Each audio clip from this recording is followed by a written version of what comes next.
e-commerce.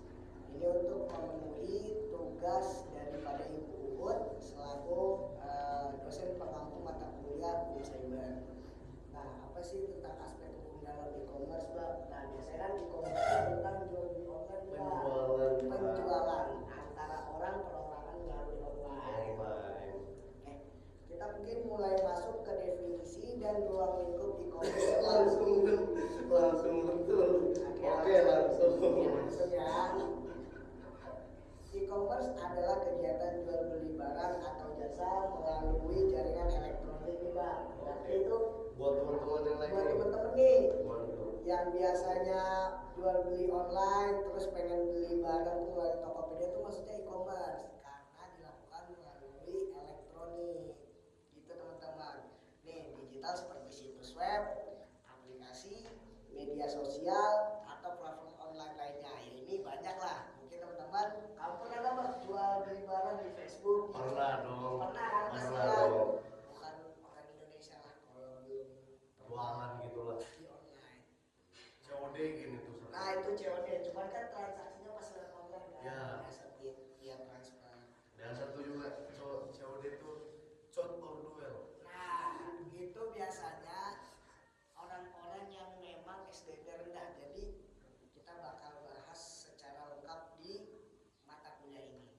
Nice. Oke, ini menurut para ahli nih dan peraturannya nih, Bang. Menurut Louden dan Trevor 2021, e-commerce adalah proses membeli, menjual, mentransfer atau menukar produk jasa atau informasi melalui jaringan komputer termasuk internet. Jadi memang harus menggunakan online lah, Bang. Ya.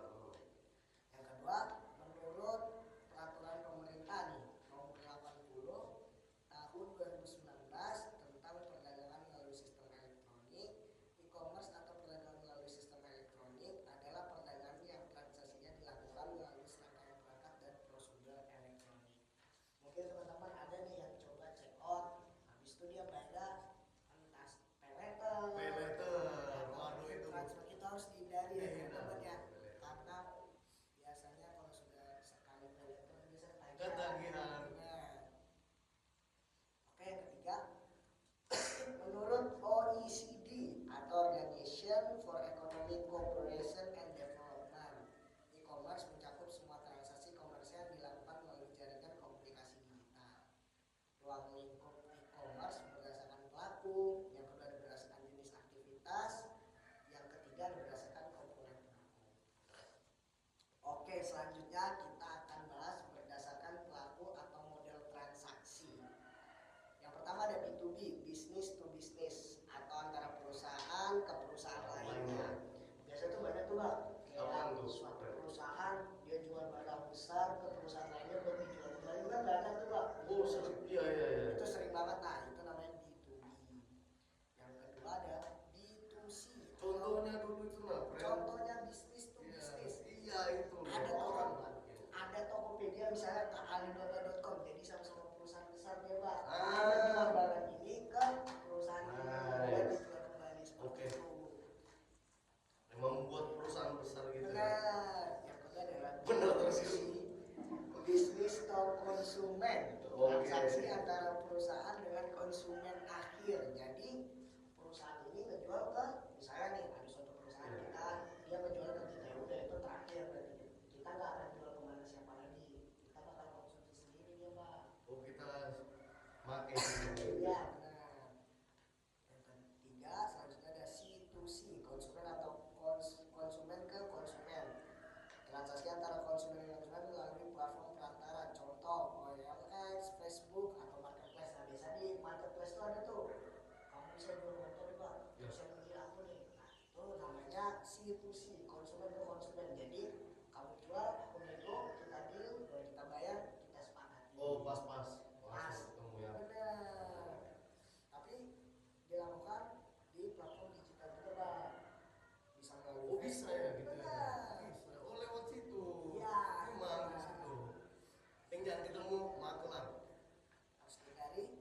Yang kata adalah konsumen to business, yaitu konsumen menawarkan produk jasa kepada perusahaan. Misalnya kita selaku produsen atau pembuat barang nih, misalnya kamu punya suatu nih bang, jadi kamu buat kursi nih banyak, tapi kamu perorangan nih sendiri, terus kamu jual ke suatu perusahaan buat dijual ke luar negeri. Oh, buat di Ya benar, seperti itu. Selanjutnya berdasarkan jenis aktivitas. Yang pertama nih ada online retailing atau penjualan retail online. Penjualan langsung produk ke konsumen melalui internet. Nah ini yang namakan online retailing. Jadi kita jual produk ke konsumen melalui internet bang. Gitu ya teman-teman. Yang kedua ada online service. Layanan digital seperti langganan musik, streaming, khusus online. Yang sering pakai Spotify nih bang. Oh gitu. Netflix. Nah Astaga, itu maksudnya. namanya apa emangnya? Itu namanya online service. Jadi Online mereka service. menjual jasa juga. Oh, alah. Kita bayar, mereka membuat jasa, bisa Spotify nggak ada iklan. Gitu ya. Ya. Buat itu aplikasi. buat aplikasi seperti Spotify, Netflix, itu namanya online Cakep. service. Yang ketiga adalah online banking dan finance. Transaksi keuangan melalui aplikasi perbankan, fintech atau e-wallet nih yang pakai Brimo, Livin. Nah itu masuknya ke online banking dan finance bang. Pakai banking nggak? Waduh, saya tuh pakai apa ya? Gak pakai, saya masih pakai tabung celengan ayam. Nah, jadi teman-teman nih sekarang nih 2025 pasti ya banyak lah pakai Ya, pasti m-banking pasti, tuh. Pak. Selanjutnya online marketing dan advertising, pemasaran digital melalui iklan internet, media sosial, siwak dan lain-lain. Selanjutnya ada online ticketing dan travel nih, pemesanan tiket Oh, lewat tiket, Traveloka. tiket kita kalau sekarang mana sih yang paling ramai tuh? FOMO-nya tuh kemana? Pasti kan Ya, kita sebagai mahasiswa pengen lah dari harga termurah biasanya ditemuin ya di online kan. Nah itu namanya online ticketing dan travel. Terakhir ada digital goods dan konten distribusi menjual produk digital seperti e-book, software atau video. Nih kita kan, ini kita buat Ya, video ini pakai capcut itu kan, Astaga. iya kan? Itu kan konten distribution. Astaga. Oke bang, lanjut. Oke. Boleh, Saya Bang, bacakan, Bang. saya akan membacakan tentang Boleh, Bang. lanjutannya berdasarkan komponen pendukung. Oke, lanjut bang. Sistem pembayaran elektronik melalui sistemnya kita itu membayar langsung, Bisa pakai kris tuh. ya gitu. Itu elektronik namanya. Dan Selanjutnya, Bang. selanjutnya keamanan digital dan sertifikasi elektronik. Nah, itu harus perlu diketahui teman-teman. Kalau semua keamanan digital itu harus punya sertifikasi keamanan. Jadi memang ini biasanya kayak BCA Mobile, Livin itu menawarkan keamanan tinggi biasanya. Oh, contohnya kalau kita masuk di aplikasi itu kita apa harus ada pinnya. Benar, itu salah satunya. Benar terusnya tuh. Oke, selanjutnya logistik dan pengiriman. Nah, biasa teman-teman kalau misalnya nih ada pengen kamu kan apa? Kan kamu kan orang sini nih bang. Kamu dikirimkan motor dari Bontang ke sini. Bontang. Nah, Astaga, itu melalui JNT Nah, dan itu. sebagainya, dan itu brand apa ya? Brand perusahaan yang termasuk swasta gitu. Iya benar. JNT si cepat. Nah, manajemen data dan privasi konsumen. Nah, harus kita ketahui ya teman-teman ya. Privasi konsumen itu nomor satu. Jadi ketika kita beli barang itu nggak boleh dibuka tuh bang. Jadi memang privasi antara penjual dan pembeli. Jadi misalnya aku beli barang ini, terus kamu ceritain ke orang, sebenarnya itu ranah privasi ya. Itu nggak boleh dibuka kemana-mana bang. Emang bahayanya apa sih kan? Yang pertama bisa jadi pemalsuan data. Yang kedua bisa Data-data kita ada di situ ya. Benar. Nanti kita nggak pesan dikirimnya yang bukan kita pesan gitu. Pernah kan lihat di online kejadian-kejadian kayak gitu. Itu salah satu privasi konsumen yang tidak dijaga sama penjual. Penjual harus menjaga nih namanya privasi. Nah, Oke, platform marketplace dan sistem informasi bisnis. biasanya ada di marketplace itu, biasanya ada di Facebook ya, biasa kita kenal. Jadi memang marketplace itu salah satu platform digital e-commerce. Ini yang paling banyak deh marketplace sekarang tuh yang masih ramai tuh. Benar. Yang pertama bang, karena dia mudah dijangkau bang. Apa? Mudah dijangkau. Biasanya kan kalau Orang misalnya tua sekarang gimana?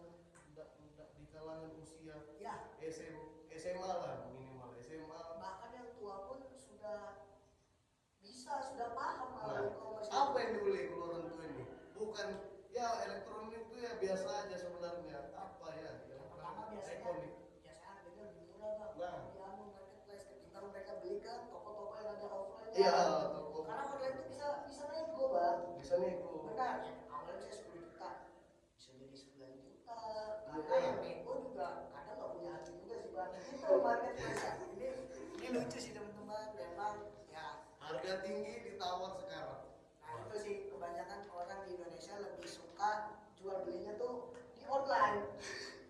Pernah gak kamu jual kayak sekarang nih, misalnya ada motor kamu jual pak, Iya. kamu jualnya tulisan motor jual, pasti banyak kali yang nggak tahu gitu. Iya. Sedangkan kalau misalnya kita jual di marketplace, hampir seluruh orang Samarinda tuh pasti tahu, pasti cari motor kan. Tapi sedih banget yang ngejual nih. Gitu. Dia tuh ditawarnya harga mahal.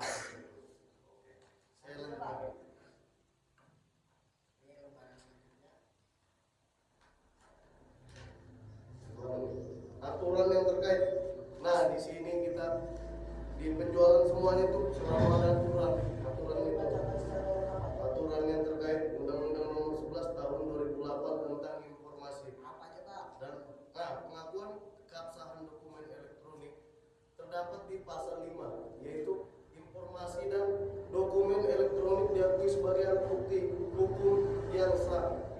Nah, lanjut pak. Keabsahan tanda tangan elektronik pasal 11. Tanda tangan elektronik memiliki kekuatan hukum dan akibat hukum yang sah sepanjang memenuhi syarat tertentu. Sepertinya dapat menunjukkan identitas dan menjamin integritas data. Lanjut pak. Penyelenggaraan transaksi elektronik terdapat di pasal 17 sampai 22.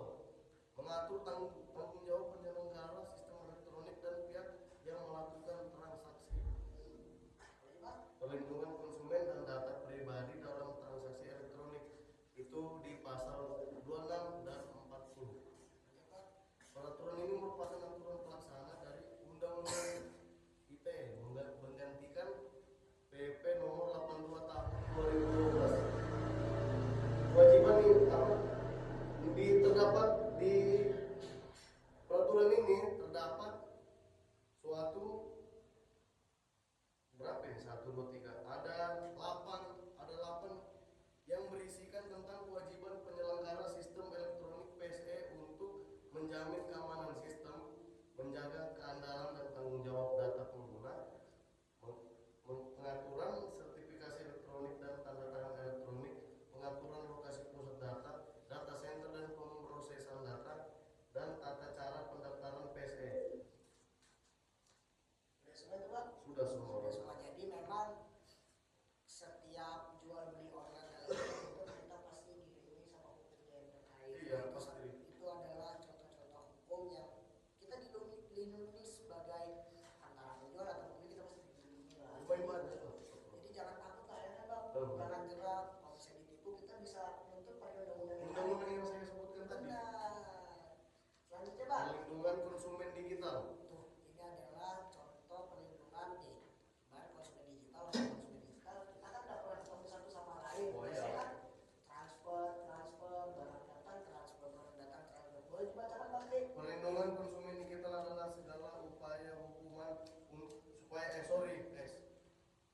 saya ulangin. Perlindungan konsumen digital adalah segala upaya hukum untuk memberikan jaminan keamanan, kenyamanan, dan keadilan kepada konsumen yang melakukan transaksi tersebut. Tujuannya untuk memastikan bahwa hak konsumen tetap terlindungi dan dalam transaksi online. Itulah. Iyalah. Selanjutnya bang. Dasar hukumnya terdapat 4 dasar hukum. Undang-Undang Nomor 8 Tahun 99 tentang perlindungan konsumen. Alasannya yaitu melindungi hak konsumen atas keamanan dan kenyamanan. 2. Undang-Undang Nomor 11 Tahun 2008, Undang-Undang Nomor 9 Tahun 2016 menjamin keabsahan transaksi elektronik dan tanggung jawab pelaku usaha digital. Lanjut bang. 3. PP Nomor 18 Tahun 2019 tentang perdagangan melalui